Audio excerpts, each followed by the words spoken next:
Are you tired and bored of slick, well produced live streams? Then we have the sloppy show for you. Join us tonight as Buddy brings on a surprise guest and a new co host that I'm told won't last long because he's looking for a better one. Now, welcome Buddy Scalera.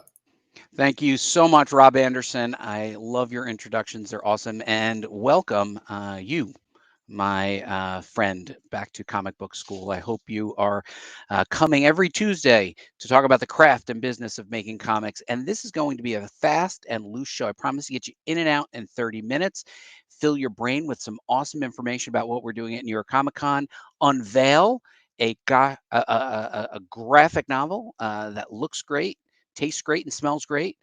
And yes, I do have a brand new co-host who is if you want to pull up that first graphic, let's show that first graphic. I'm going to show our first graphic. He is a three-time Emmy Award-winning screenwriter from Robot Chicken. He is here with his 3 Emmys the day after he won it, sitting in his vast garden in Los Angeles, California. And last but certainly not least, he is featured on Wikipedia. And let's face it, when you're on Wikipedia, you've made it. Please welcome my temporary co-host and close friend, Mike Fasolo. Hi, Mike, it's buddy. been a long time. It has been a very long time since we've been on anything together. Mike, for the audience at large, I should note that we are indeed close friends and former Wizard editors where we met and have continued on our loving relationship for years and years. Am I right? Many years. I don't even know how many years it's been, but it has been many loving years.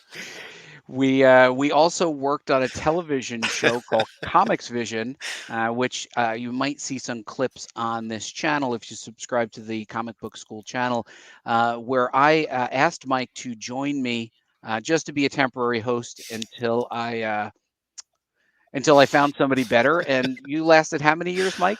Oh, that Almost was quite a 4? while. Like 5 years or something. Yeah, Every year, temporary. But temporary. Mike takes it all in stride. It turns out Mike was darn good as a co-host, and I'm really happy to have you. I'm a little jealous, honestly, and maybe we'll put Rob Anderson on this or some of the audience. Looks like we have a grand total of 2 viewers currently. Oh, wait, 1. No, wait, 2.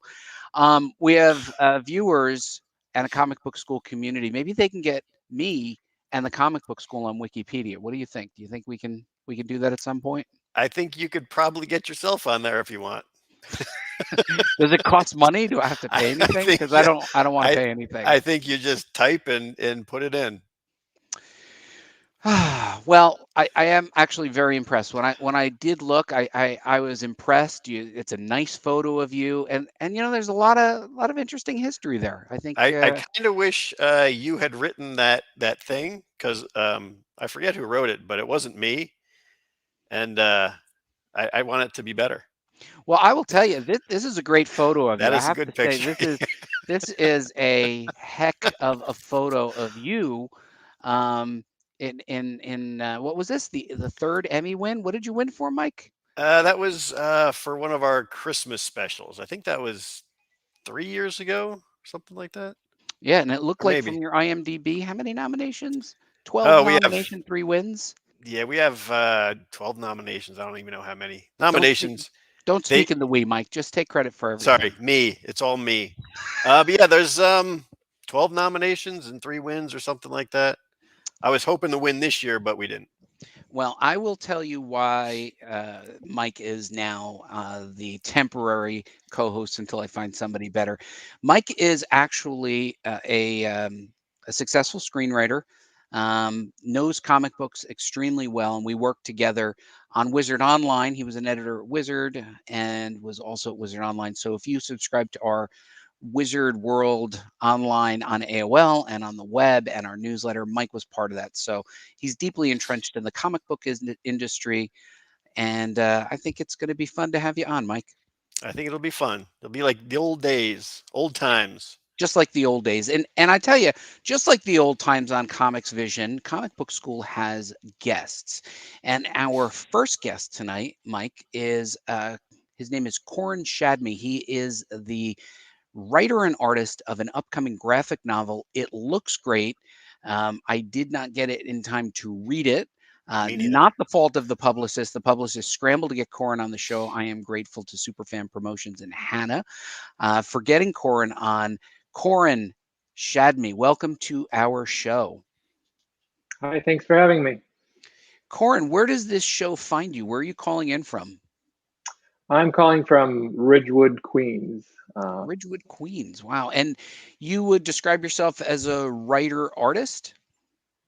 Yeah, I was for many years and mostly an illustrator, and I was doing comics on the side. And in recent years, I've kind of pivoted to making more and more comics, which is great because that's what I really love. Still do illustration and comics and do kind of both. And since Mike and I worked together at Wizard, please describe how we influenced your life, Koren. Well, I'm originally from Israel, and it was very tough to get comics there as a teenager. But luckily, at some point, they opened a comic book store, I think around the time I was 15. And we would buy Wizard magazine and, just really obsess over the pricing guide. And it was the time where everybody was buying an issue of Spawn #1 and thinking it's going to be worth so much money, and just we love the magazine, me and my friends, and you basically dragged me into this awful world of comics. So thank you. You're welcome. You're welcome. We've led you into an you made it look so much fun and so exciting and lucrative. So. Well, that was the illusion, Koren. Welcome to an unprofitable dead-end career. And we're glad that we were part of that influence for you. And listen, I think it's actually kind of cool. You were able to provide a cover and a couple of interior pages. Rob Andersin, our producer, can you pull up the cover to Lugosi? That's a good-looking cover and a heck of a forward. Joe R. Lansdale. How'd you land that? It was Humanoids. I didn't have the connection, so they, I guess, reached out to him, and he agreed to do it. He's a Lugosi fan, and you find a lot of people who really, are obsessed about the Universal monster movies. So I think that was helpful. That's a good-looking cover, by the way, and thank you very much. The art's terrific. I have to tell you, the likenesses. You want to pull up the next image for us, Rob? That's I have to tell you, there's no doubt that that's Lugosi when you see it, and the storytelling is very clear. I feel like it came right out of the movie, and yet it also has its own texture and feeling. Talk to us a little bit about the process of creating a graphic novel that's based in reality with a character that's so recognizable. Yeah, well, the first thing is that you have to allocate a period where you're just doing research, and then you do the writing. And the research is just reading anything you can get your hands on about the person. So there were several biographies. There was a website that collected all the interviews and articles about him. And I just had to basically go through this trove of material and kind of narrow it down, because he had a crazy life, and a lot happened, and I just had to pick the things that were most important to me as a someone who would like to read the book, or write the book. And so that was the process. And as far as the likeness, that was less challenging for me. He had I feel like a pretty easy face. He has this kind of egg-shaped head with the widow's peak, and a very, very unique face. So I didn't have, I think, a hard time with the likeness. I did find out that drawing Boris Karloff is a lot more fun. So I was like, it's just kind of like, maybe this should have been about Karloff. But I feel like he had the better, more interesting life. So. And then how did you find scenes like this as a comic book creator, delving into the life of a real living person or passed away person. How did you find the scenes that you illustrated in these books, and how did you prioritize the visual storytelling? Yeah, he was still very connected his whole life to the Hungarian community. He had that heavy Hungarian accent, and he was kind of um, an outsider to Hollywood. So he wouldn't go to all those shows and soirees and all those things. He would just kind of go to these Hungarian restaurants, and they would have gypsy performers there. So I just thought that would be like so much fun to show. So you just kind of start collecting reference of whatever Eastern European restaurant you can find that kind of looks fun, and then you collect some reference of gypsies and gypsy music and all that stuff, and then you just all put it all together and try to make it feel as authentic as possible. Well, I am really happy for you. We can I guess we can pull these off. I'm really happy for you and what you've accomplished for this graphic novel. It's coming out through Humanoids Press. When and where can people find this, Koren? Well, it's came out today, and you should be able to find it in your local comic book store, or on Amazon or Barnes and Noble, any of those places. Yeah, so you should be able to find it. And Koren, where can they find you if they want to learn more about you or follow you as a creator? You have my Twitter handle here, which is Koren Shadmi, and my website's the same, korenshadmi.com, and basically they're all very simple, just my name and my last name. You should be able to find me. Well, that sounds great, Mike. I know you're a big Universal horror or Universal monsters fan. What were your thoughts when you were looking at this new graphic novel? I was thinking I gotta run out to my comic store and get one. Do you have a comic store? Yeah, there's a bunch of them around here. For free. You get I everything. usually get stuff for free, but like not everything. Unless you want to get a copy of this and send it to me, and then I'll happily accept it. Koren Koren just volunteered to send you a signed copy, Mike. So sure, yeah. Right here on the show. You were voluntold. I heard it. I heard it. You heard it here. Koren, it is a delight to meet you. Will we see you at New York Comic Con? I'm not sure yet. I think humanoids are not going to be around, so I'm not going to be in a booth or anything, but I might be walking around. We'll see. Well, I am really appreciative that you joined us on the show to talk about the process. We will be connecting with your publicist to show some of those images on our website and then cross-link back to you. Special thanks to Hanna. Is it Bahedry? Did I say her name right? Bahedry? Bahedry. So yeah. From Superfan Promotions for getting you on short notice. And Koren, thank you so much for joining us on short notice. Hang out in the green room. Mike left cookies in there, and we're going to continue on with the show. So thanks again for joining us, Koren. Thanks for having me. Thanks, Koren. All right. That was a nice guy, wasn't he, Mike? Yeah, very cool. I liked how he had the picture of Bela Lugosi behind him as well.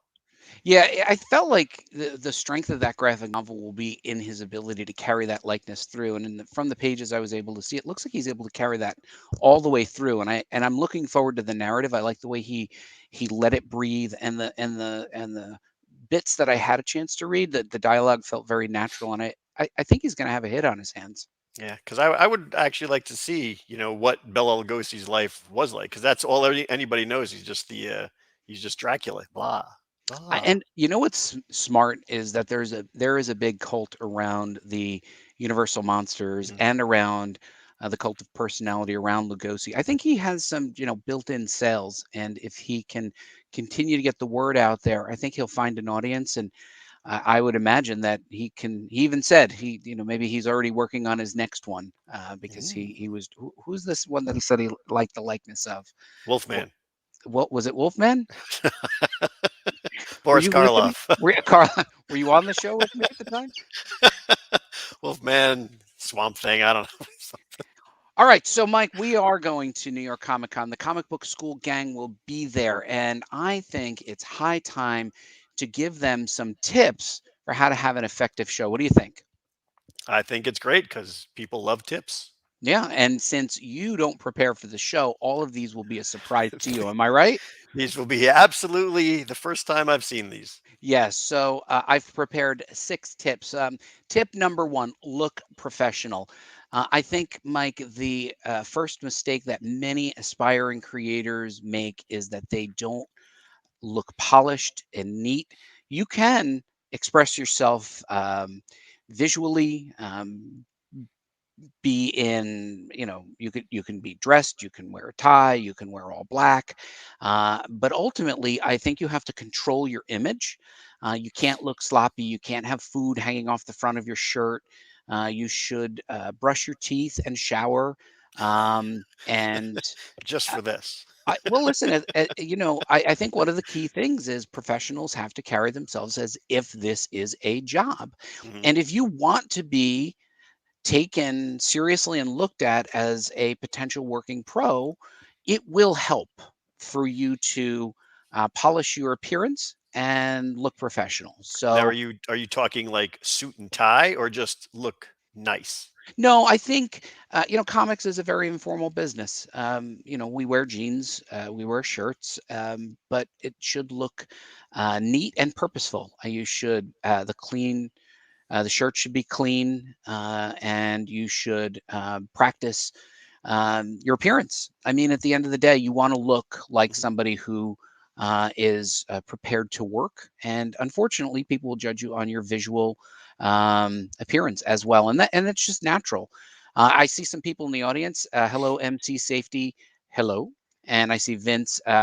Vince thinks I can send money to a bank in Crimea, and I'll get on Wikipedia. So that was just a quick note from the crowd. You should Um, absolutely do that. Yes, organize your work, Mike. This Yes. makes people who are doing portfolio reviews crazy. When you are not prepared to show your work at the one show of the year where you should be showing your work, you're missing an opportunity. Every minute counts. If you are an artist, a colorist, a letterer, a writer, you should have your materials ready to pull out, ready to open to the correct page, and it should not be, the sketch that you did while you were online waiting for portfolio review. Have your work ready. Know what's in each page, and if somebody says, "Do you have a sample of your coloring?" If you do, you should have it tabbed and ready to go. Your thoughts, Mike? I think that is perfect. That's like that should be rule 1. Rule one. Well, I think looking professional is certainly important, and organizing your work is also part of your appearance. You must appear in control of your own narrative. Um, Rule number 3: plan your event. There is a lot happening at the same time. There are publishers, there is Artist Alley. The worst thing you can do is walk into the show with no plan. You'll miss the opportunity to see great panels. We are hosting some of those panels. You will miss the opportunity to see certain people that you want to see. So have a purpose. Look at the guide, look at the website, plan your event, know where you want to go. And also, I will note that on our website, on Comic Book School, you will see the comic publisher submission guidelines are available. I keep that as up to date as possible. Take a look at the publishers. For example, Koren was published by Humanoids. Take a look at what they've published in the past. If I have a link there, go and take a look at their submission guidelines. They're giving you the information you need to pitch them. So, one of those pro tips is knowing what that publisher is looking for and going there with a plan. Good one, Mike, so far? That's a good one. I think that should be number 1. I think you think they should all be number one. All right. Number 4: maximize your time. If you don't pay attention, you will waste your time in things that are not important to you. If you are like many of the people who are tuning into this show, aspiring or looking to level up as a comic book professional, the free stuff at every table is fascinating. That's probably not going to help your career, nor are any of the other distractions like screeners for movies that will come out in 6 weeks. Focus on the networking and the connections that will matter, and look at your watch. Make sure you know what time it is, because at a certain point, even though it's 4 days, it ends and we got to go home. Right, Mike? Yep. Exactly. Yes, I'm a big fan of free stuff, but when you're there, you gotta know what you want and go get it. Go get it. Number 5, carry a notebook.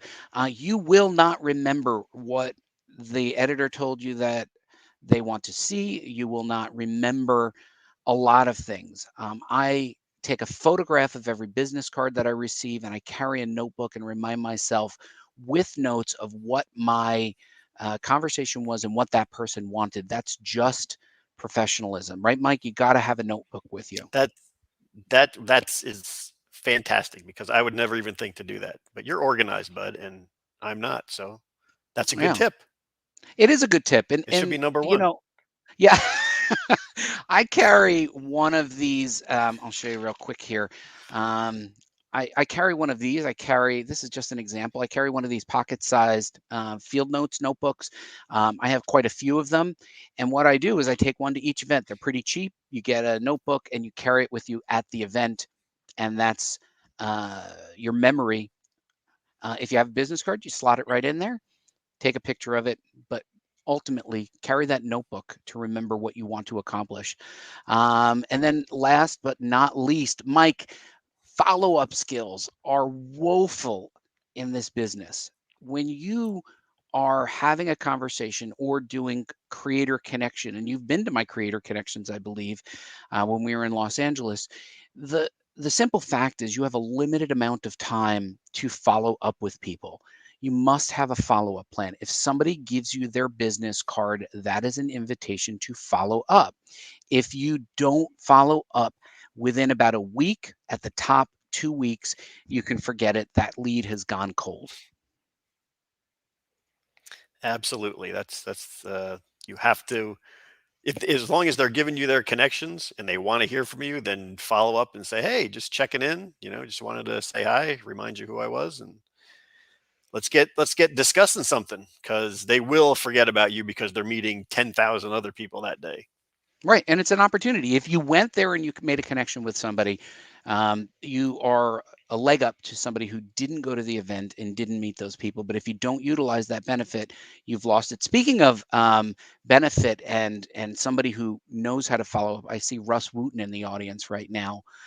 He is your podcast partner, and he's dropping truth in the chat. He did say listen to Buddy, which makes me even more fond of him.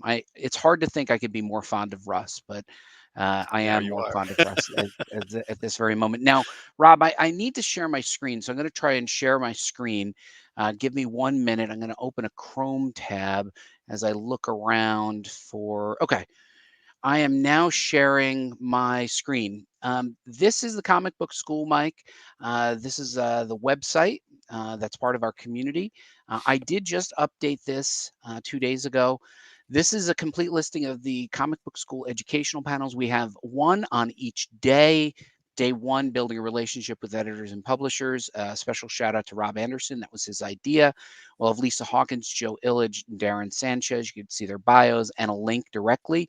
I will caution you, if you go to the website for some reason and you type a keyword, Comic Book School, Buddy Scalera, the website search is not indexing. So use the direct links because you're not going to be able to find it. Friday, the panel that Ari or AA Rubin says is the greatest panel of all time, social media optimization for comic book creators. We have Ruth Ann Thompson coming back for an encore performance and welcoming Lisa Y. Wu, who does publicity for many comic book companies. Saturday, page 1, panel 1, the legendary. We'll be having Elisa Quitney, who is better known as A-Bomb, who incidentally, Mike, as part of my plan, she is going to be my buddy in Artist Alley. We have a plan for searching Artist Alley together as a buddy system.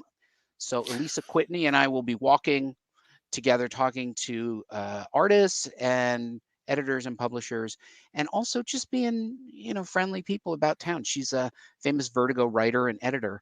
And of course, we'll be joined by the legendary Jamal Igle, the legendary Sean Chen, and of course, the equally legendary Billy Tucci. Awesome lineup. And then on Sunday, Comics in Hollywood. Hollywood, you know a little something about that, Mike? Just a little tiny bit, not much though. Just just a little bit. And we're going to be having our former boss, Fred Pierce, from boy. Wizard. Yep, you can see it's right there. Fred Pierce, who's now the publisher of Valiant. We have Axel Alonso.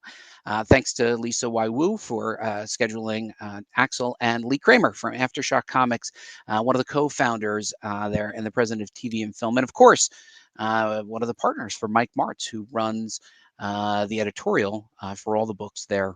So I hope people go to the website and check it out.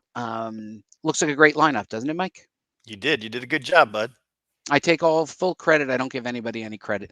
No, There is a section called "Check This Out," and I hear the cries of the graphic designers from comic book school that they accidentally let me get a copy of the logo, and I created this graphic. I'm sure they're weeping now. But the idea is, we'll each show, you and I'll do a check this out. I have two because I know that you're brand new to the show. It's your first show. So I'll do two. Check this out, Mike.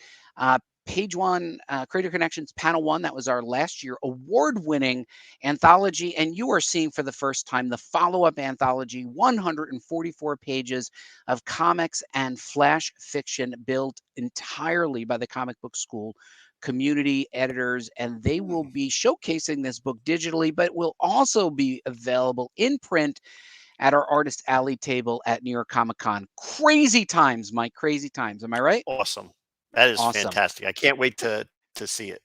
It is actually. I'm pretty excited. Vince said we have a dope lineup, and I think that that's actually a compliment, not an insult. I'm pretty sure that dope is good, Mike. That's what all the crazy kids are saying. It's a dope lineup. Dope is good. Dope is good, right? Dope is good right now. Yes. And for the second, check this out. This one because I'm doing to check this out, Mike.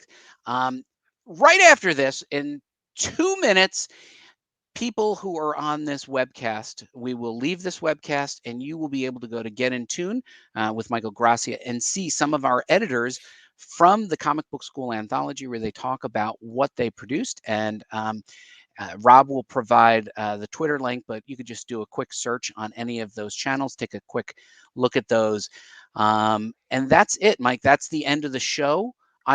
You don't leave, just go to the green room. I'll do my solo closeout and my buddy thoughts, and I will see you in a minute. So Rob, thank you all for joining. I hope you had a fun time tonight. We're trying to keep this lean and mean at 30 minutes, and I think we made it.